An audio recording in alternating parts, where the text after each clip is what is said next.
Hi there. In this lecture we see Mikhail Tal against Bobby Fischer in the 1959 Bled Zagreb Belgrade Candidates Tournament, round 6. So Fischer about 16 years old. It's very interesting to see these guys against each other. So d4 from Tal. The young Bobby Fischer plays knight f6. We see c4, g6, knight c3, bishop g7. So Tal plays e4, d6. So a king's engine defense, bishop e2, Fischer castles, knight f3, e5, and now the so-called Petrosian system, named after Tigran Petrosian. So an early d5 here, knight bd7, bishop g5, h6, bishop h4, a6, knight d2, queen e8, Tal castles, knight h7, b4. So a strategic pawn break with c5 is on the cards. We see knight g5, f3, f5, and the bishop tucks away on f2 to support more the strategic pawn break. Bit of preparation here for c5. Queen e7, trying to dissuade that c5. So helping protect against c5. Rook c1, knight f6. And it's here with the release against the c5 square that Tal actually does play c5, bishop d7, queen c2, and now knight h5. And here Tal plays b5, so this starts to get a little bit wild here after b5. We have f takes e4, knight d takes e4, knight takes e4, f takes e4, knight f4, and now c6. Queen g5 threatening checkmate. Bishop f3 defending that. B takes c6.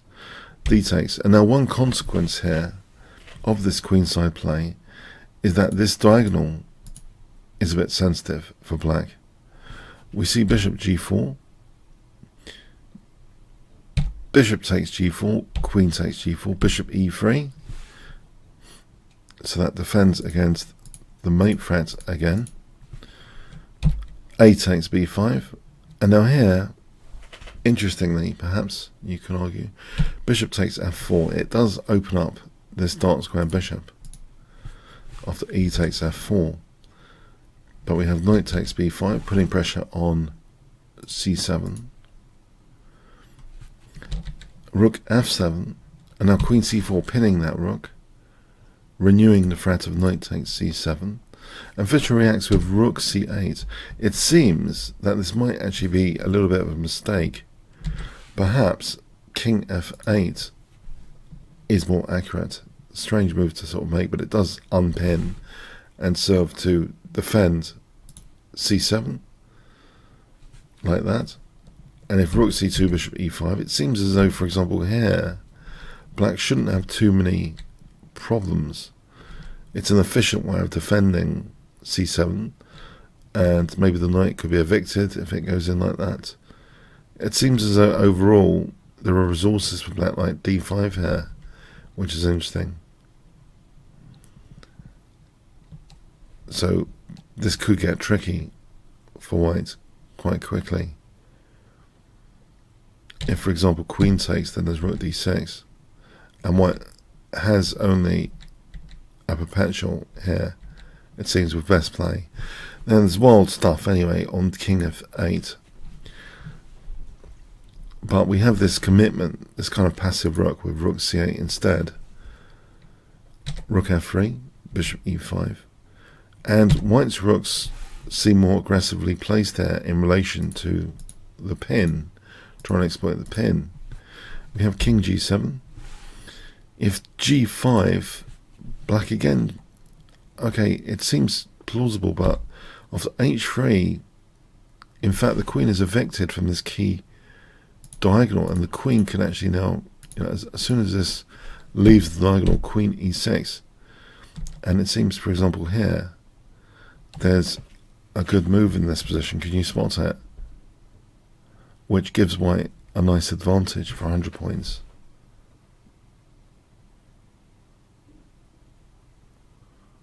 Okay, g4, yeah, this seems plausible. And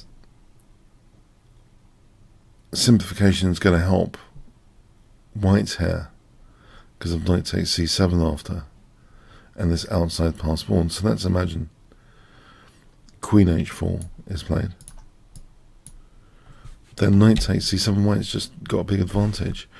So, okay, king g7 was played. a4, rook a8, king h1, and now here, another kind of mistake, it seems, from Bobby Fischer. Fischer plays queen g5. This does block the g-pawn. It seems as though queen h5 might have been more to the point, to be able to answer g3 with g5. And then, for example, g takes, this seems about equal, this position. But with queen g5, it's kind of a self-block move. And Tal is very sensitive to any form of self-destruct type moves. This is kind of self-block of that g-pawn, which means, actually now, what does Tal play, which is more effective now, for 100 points? Okay. g3. Yeah, g3. It's pretty painful, this pressure. We have rook a f8. But now there's a kind of, there are issues here. G takes f4 is played. Bishop takes f4. If rook takes f4, the issue here is interesting. What does white play here, you think?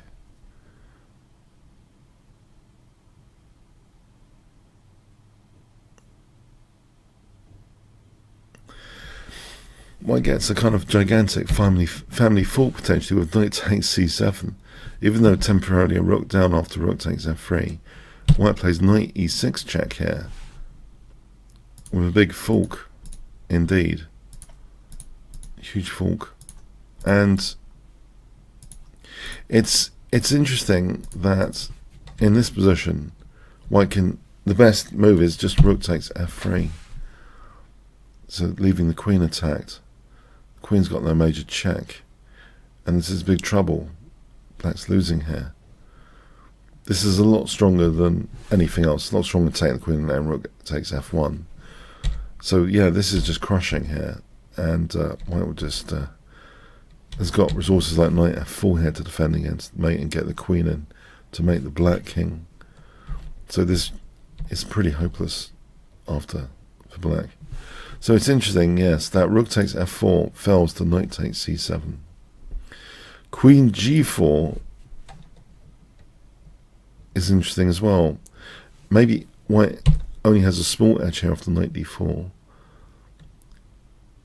Bishop takes d4, let's say. Queen takes d4 check, king h7. Queen e3, queen e6. Queen d3. There's going to be work to do here, basically. White has a small edge, but black has interesting pressure. It's not going to be that easy to convert this.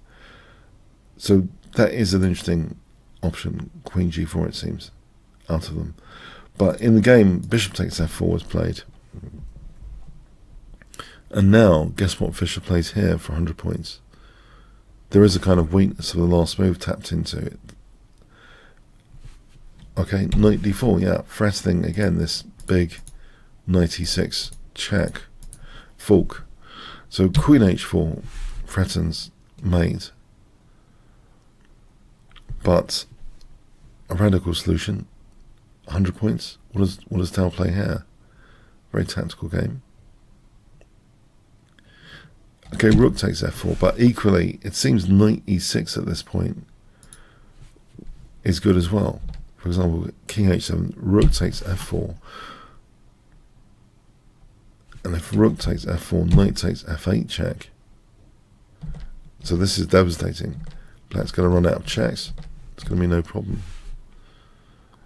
So yeah, it's winning position by this point. Rook takes f4 here. Rook takes knight e6 check. King h8. And now queen d4 check. And the king can't move without allowing that killer common square on g7. So the king can't move because of queen g7 checkmate. So we have another horrendous pin. But now knight takes f4 is just winning. We see king h7, okay, unpinning. But now Tal just plays e5 holding the knight, so piece up. D takes, and now here queen d7 check, and this ends the game. Fischer resigned. If king g8, queen e8 check. Rook f8, let's say. Then queen takes f8 check, kind of wins like that. And you might ask, hold on, what about on queen e8 check?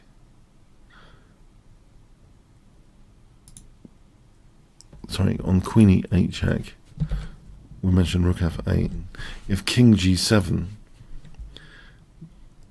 what does white play here for 50 points? Okay, knight e6 check. This is crushing.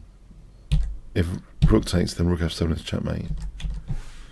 Otherwise, if king h7, queen d7 check, and we're mating on g7. So yes, it's pretty crushing in the end of the queen d7 check. This is an extra piece, and Tal's going to use it to checkmate the king. So an interesting game. What are the takeaway points here? Well, for me, it's interesting. The Petrosian system with the c5 pawn break actually got some tactical advantages, as well as an outside pawn, but that wasn't really. That was a long distance plan, the outside A pawn. It was more the tactical implications on this diagonal. And Tal sharing that F file is kind of, it seems a little bit unusual when playing against the King's Indian defense to share the F file, accepting the liberation of the bishop. But then the thing to look out for are those light squares to exploit once you've got a lot of pawns on dark squares, those light squares. So Tal was able to use those light squares very effectively to get a big advantage. So one slip up from Fischer was that queen g5 that made g3 a lot more effective than it should have been. Once queen g5 had been played, it's kind of a self-block destruct type move where you've blocked a key pawn. So yes, interesting stuff. I hope you enjoyed it. Clash of champions here. Okay. And I have done a Fischer course or two, so check those out as well. Okay, thanks so much. Hi there. Thanks for getting to the end of the YouTube video. If you would like to see other Mikhail Tal games, I actually have an amazing course for Mikhail Tal, which is currently at 4.9 with over 400 students. You can check this out from the Kingscrusher TV page. So Chess Strategy and Tactics, Mikhail Tal's amazing games. You can check out some free preview videos as well here. If you do expand all sections, you can see the preview links to get some free previews. So I hope you do check out this course index and the free previews. So I really had a thrilling time actually checking out Mikhail Tal's games. So yeah, the YouTube video here you saw was just a sample from this course. I hope you check it out. Okay, thanks so much. Oh, by the way, comments, questions, likes, shares, all appreciated. And if you did get to this part of the video, please do leave some sort of comment like Tal fan. Okay, thanks again.